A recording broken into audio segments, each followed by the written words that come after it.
Fala família, tudo bem com vocês? Giovanni Rodrigues. Essa aula aqui a gente vai mostrar e tirar algumas dúvidas relacionadas aí com os componentes. Muitos têm a dúvida do seguinte: quais componentes eu posso medir na placa e ter certeza que esse componente está realmente bom, né, através do nosso multímetro? Não importa se é em uma fonte chaveada, se é em uma fonte linear. E se você, observa o seguinte, se você tem dúvidas sobre a diferença da fonte linear, que é essa aqui, ó, antiga, para a fonte chaveada, já deixa nos comentários para a gente. Giovanni, eu tenho dúvidas sobre a fonte chaveada e quais suas dúvidas sobre ela? Porque alguns já conhecem, né, sabem a diferença, mas tem algumas dificuldades ainda. Então deixa no comentário que isso vai ajudar aí a gente providenciar um próximo vídeo. A questão é o seguinte: eu vou mostrar componentes que eu vou estar testando na placa, aqueles que a gente pode testar na placa, porém com uma ressalva. Por exemplo, você tem aqui um resistor, seja ele PTH, seja ele SMD, tanto na chaveada quanto na linear, e aí você sabe que você pode medir um resistor, como eu vou fazer agora, na própria placa, observa.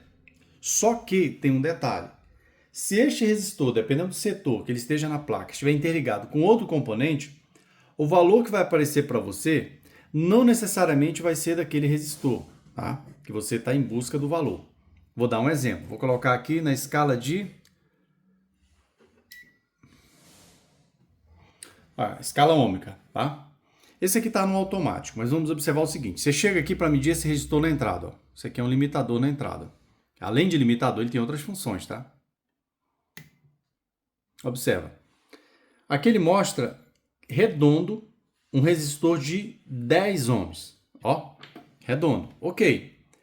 Só que tem situações que esse resistor está interligado com outros componentes. Por exemplo, poderia ter um capacitor nessa linha e esse resistor ele apresentar uma variação. Então você verifica pelas faixas, tá, que realmente esse é o valor ôhmico dele. Ok. A questão que muitos erram é a seguinte: se esse resistor estivesse interligado aqui, por exemplo, com outro componente, vou dar um exemplo aqui, um capacitor. Imagina que tivesse um capacitor nessa linha. Ele não ia apresentar para você o valor do resistor, tá? Se, observa aqui, se eu tenho aqui, ó, um exemplo, se eu tenho aqui, junto com esse resistor, um capacitor, o que tiver a menor resistência é o que vai mostrar para você aqui. Ó, neste caso, vamos medir, ó, observa o seguinte, vamos medir aqui este capacitor eletrolítico, tá? Essa questão da resistência dele muda muito de acordo com a capacitância, mas vamos medir ele aqui aleatoriamente. E antes de você medir, o que é importante? Descarregar o capacitor, ele fica carregado. Eu vou medir na escala de resistência, tá? Você não pode medir um resistor na escala de resistência para saber o valor capacitivo dele, só se for para saber um curto, mas vamos medir aqui aleatoriamente. Você observa que ele me apresenta uma resistência de 1.4 megas. Olha aí, ó, 1.4 megas. Agora que vem um detalhe. Se porventura este capacitor, tá, tivesse aqui, ó, paralelo ao resistor, é só um exemplo, quando eu fosse medir, eu estaria medindo o quê? Eu estaria medindo os dois componentes, você concorda? Os dois. Mas o valor que ia aqui ser mostrado é daquele componente que tem a menor resistência. Daquele que tem a menor resistência, obviamente. A preferência seria daquele que tem a menor resistência. Entre um componente de 1 mega e um componente de 10 ohms, ele vai mostrar o componente de 10 ohms. Ok? Por quê? O de menor resistência vai interferir no componente de maior resistência. Isto não é regra, tá? Isso é o que a gente faz no dia a dia, mas não é regra. Isso depende muito do tipo de circuito. Agora eu vou medir um diodo na mesma escala, tá?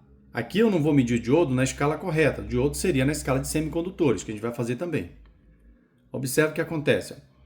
Ele me mostra 193K, tá? Ele mostra uma resistência deste ponto para este de 193K. Se esse diodo estivesse junto, tá? É só um exemplo, com o resistor ia continuar, tá, tendo o seu valor de 10 ohms. Eu vou provar isso para vocês na bancada. Para mim mostrar isso para vocês na prática, o que eu vou fazer sem precisar conectar em uma protoboard nem nada? Direto aqui nos componentes, ó. Como são componentes PTH, a vantagem é que você consegue colocar uma garrinha jacaré. O que eu vou fazer nesse momento? Eu vou interligar esse resistor de 10 ohms, tá? Com este em paralelo, tá? Com este diodo aqui. Vou fazer a ligação deles. Vocês observaram que o diodo, ele mostrou pra gente uma resistência de 193K. E o resistor, uma resistência de 10 ohms, ou seja, 193K para 10 ohms é menor, tá? Então, perfeitamente. O que eu vou fazer agora? Vou medir e vou mostrar para vocês que ele vai revelar para a gente a resistência do menor, o componente de menor resistência. Que vai ser quem? Ó, vou medir o resistor. Mesma escala. Olha aí. 10 ohms, exatamente. Vou medir o diodo. Vou medir no diodo. Por que ele apresentou para a gente 12 ohms? Tem algumas coisas aqui que pode mudar, porque a gente está usando um cabo. Esse cabo ele é bem maior do que o que deveria ser numa medição como esta. Mas vocês observaram que ele não apresentou para a gente a resistência que estava apresentando do diodo, que era 193K, né? Vou tirar agora aqui, vamos fazer uma medição agora com ele fora. Ó, 194. 194K. Quando eu coloco de volta, ele me mostra a resistência mais próxima de quem? Do resistor. Mesmo estando ligado juntos, ó, em paralelo. Ó, 12,6 ohms. Vou direto no resistor. 10 ohms, que é exatamente o valor desse resistor. A diferença, como eu falei, ela vem através do cabo.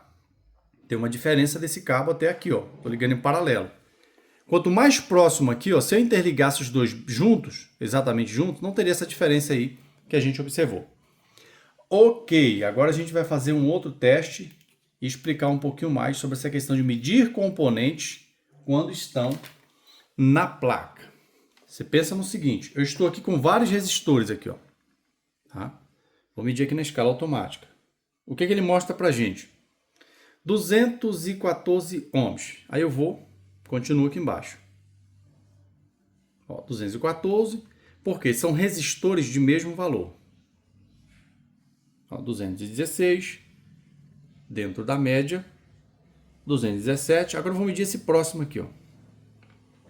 Olha só, 1.9K, é um resistor de 2K. 1.9, está dentro da margem de tolerância, tá ok. O detalhe é assim, você tem aqui vários resistores ligados aqui, ó, ligados aqui. Aí vamos imaginar que todos esses aqui deram correto, apresentaram uma leitura correta para a gente. Só que o último aqui, ele está bom, se você tirar ele fora da placa, ele vai ler normalmente, você vai verificar aqui. Só que ele apresentou uma alteração, aí você precisa fazer o quê? Mede fora. Tá? Se apresentou uma alteração, um componente que eu posso medir na placa, mede ele fora. Vamos em busca de mais resistores aqui, ó.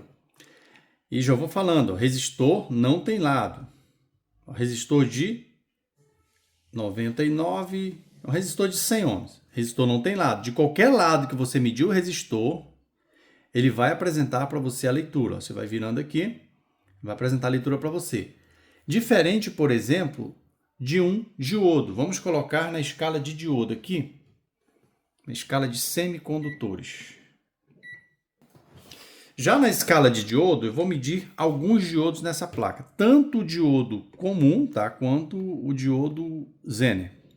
Ó, vou começar medindo aqui o diodo inversamente. Ó, ele não apresentou nada.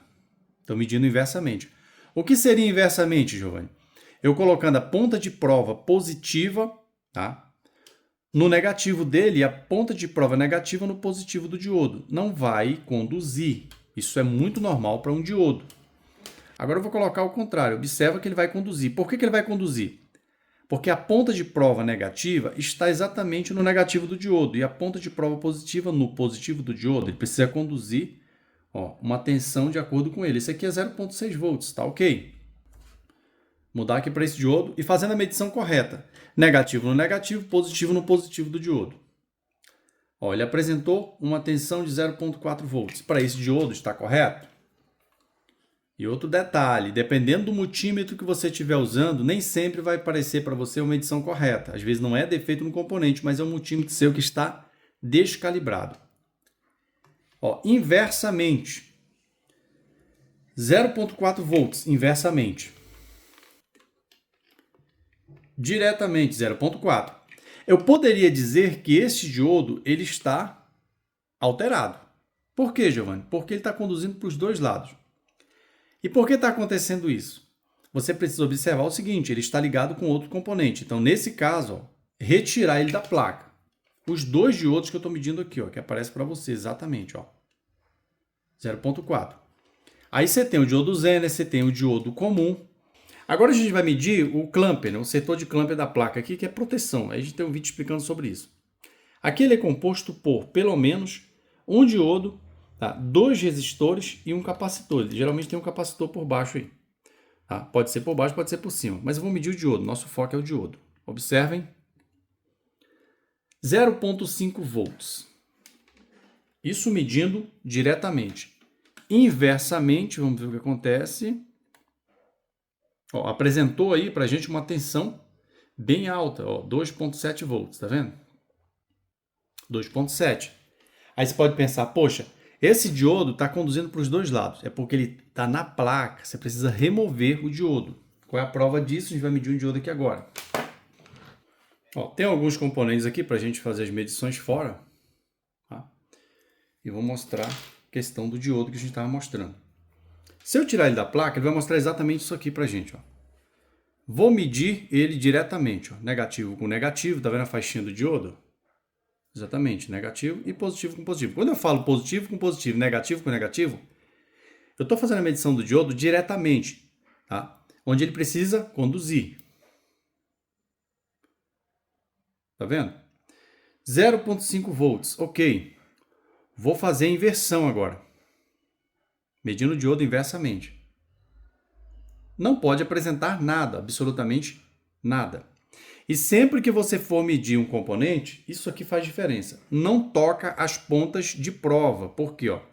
Se eu toco as pontas de prova, você tem uma alteração, principalmente quando você está usando a escala de resistência, escala ôhmica. Cadê? Ó, observa. Se eu tocar em apenas um lado, não acontece nada. Se eu tocar nas duas pontas, olha aí, ele consegue medir para a gente, ele consegue mostrar uma resistência bem alta, 2 megas. Por quê? Isto é incorreto medir dessa forma. Voltando para o diodo.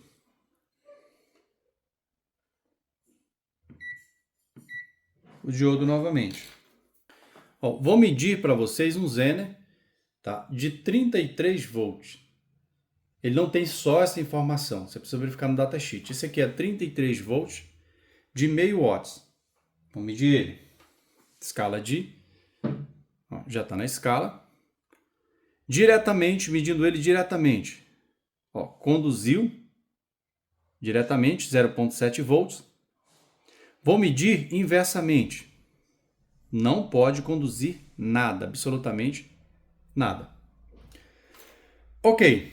Dos diodos a gente já está ok, né? O que eu posso medir na placa. Uma outra coisa que também que é interessante, inclusive esse aqui foi tirado, é o nosso varistor. Muitos têm dúvidas sobre a questão da medição do varistor. Ó, se você observar aqui, entre fase e fase, eu tenho vários componentes em paralelo. Ó, vários. Ó, só que inicialmente eu tenho 5. 1, 2, 3, 4, 5, contando com o seu oscilador.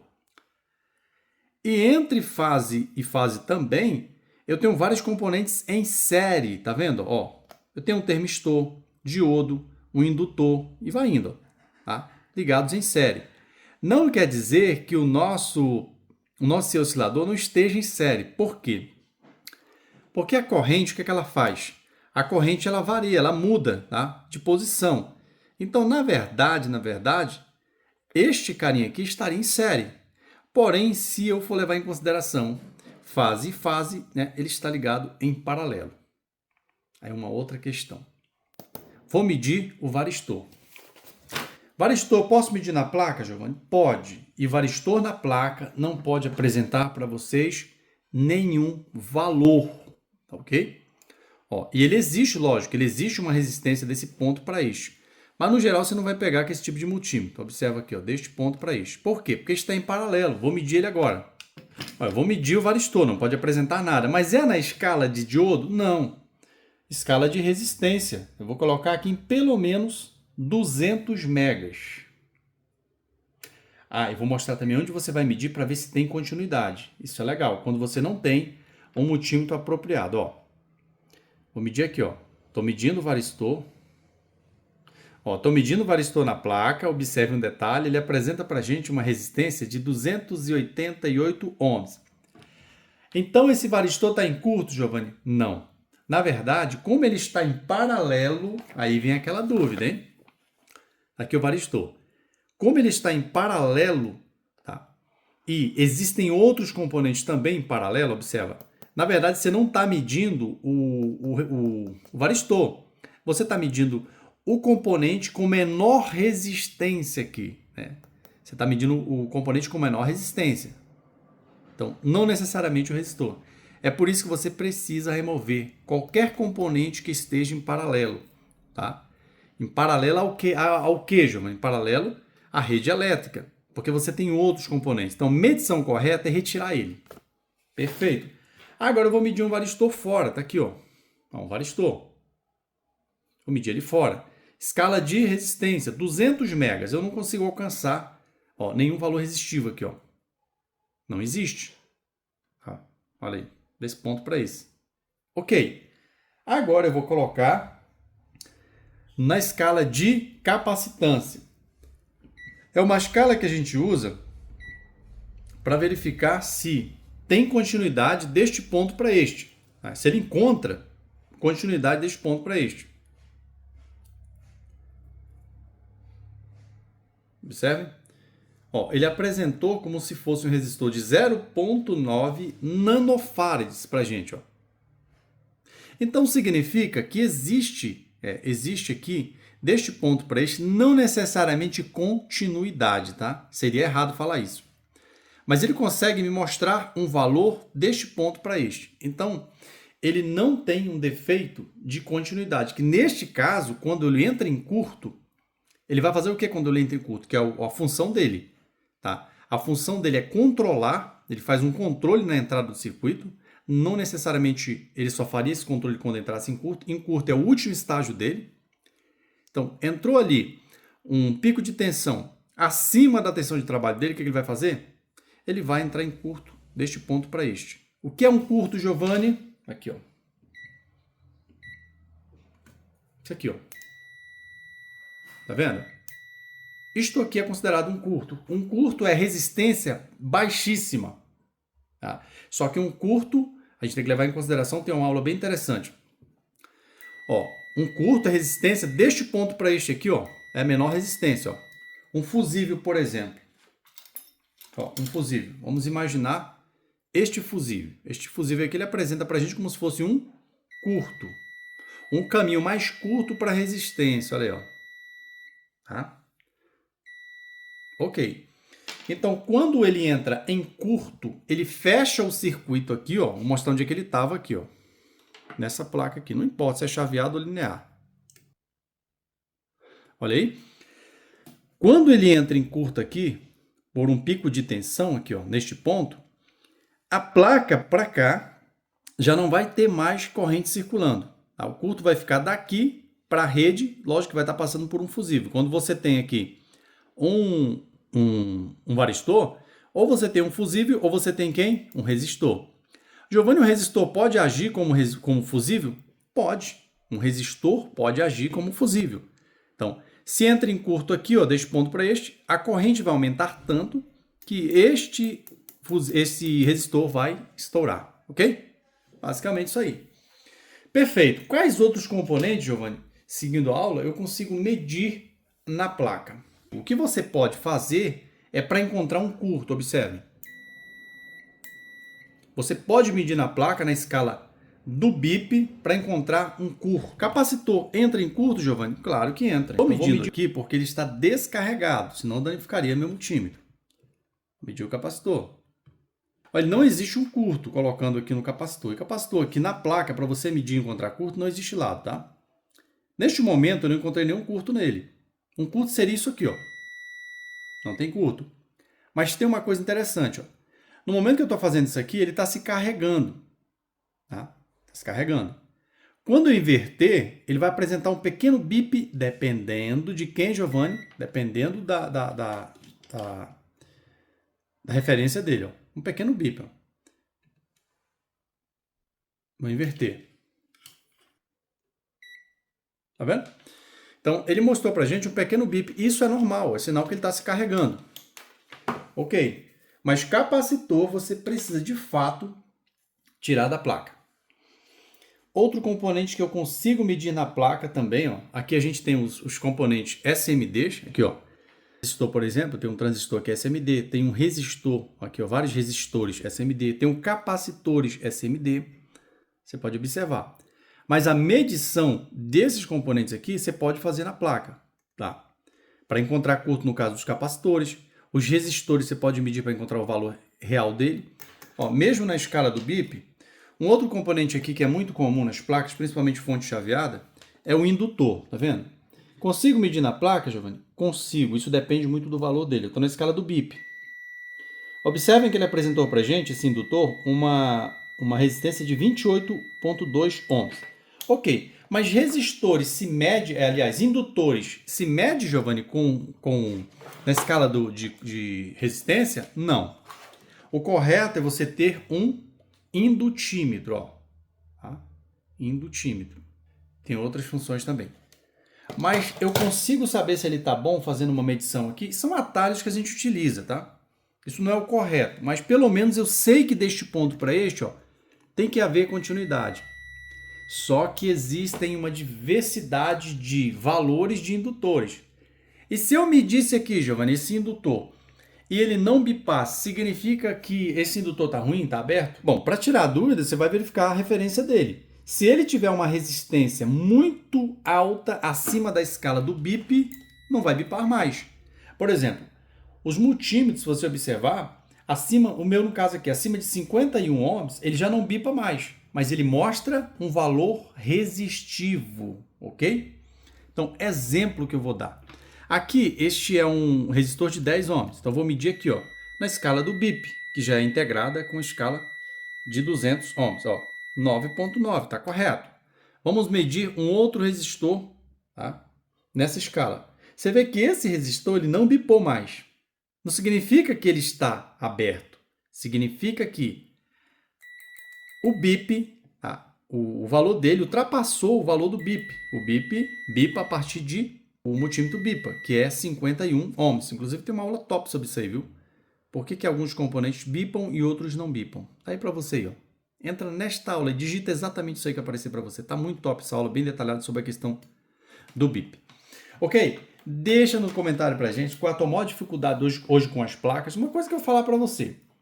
Você que trabalha com eletrodoméstico hoje no geral, observa, com apenas 30 videoaulas práticas, aquilo do dia a dia, não é enrolação não. Porque assim, para você fazer um curso de eletrônica hoje, se prepara para assistir mais de 500 aulas, tá?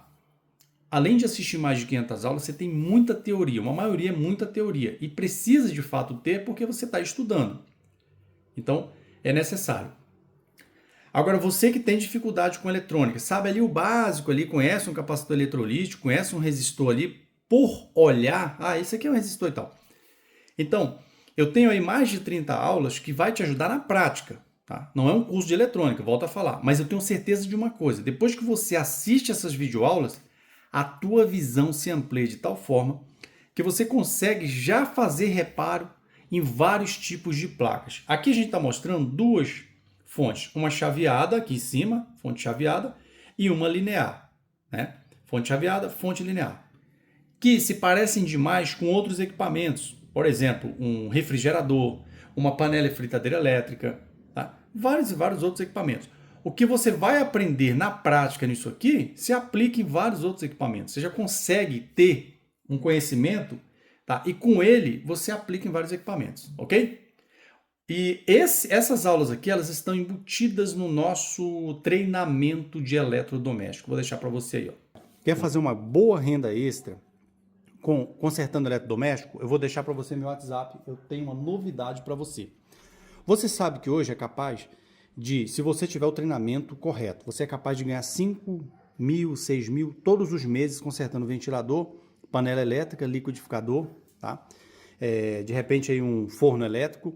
Você corre aí o risco de ter uma renda muito maior que 5 mil todos os meses fazendo a partir da tua casa. Nós temos todo um cronograma, mentoria completa.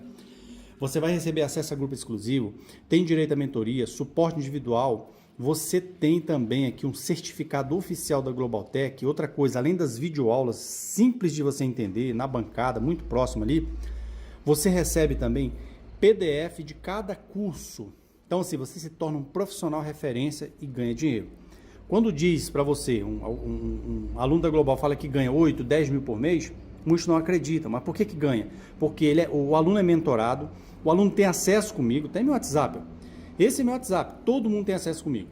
Você pode ver nos depoimentos, vou deixar aqui na descrição do vídeo, depoimento de alunos que fizeram e que hoje deixaram de trabalhar assalariado, ganhando um salário, para ganhar 3, 4 salários todos os meses, fazendo isso aqui, ó, tá? Isso aqui é minha paixão. Eu amo fazer isso aqui, ó. Consertar eletrodoméstico. Tá bom? Um abraço, Deus abençoe e vamos avante.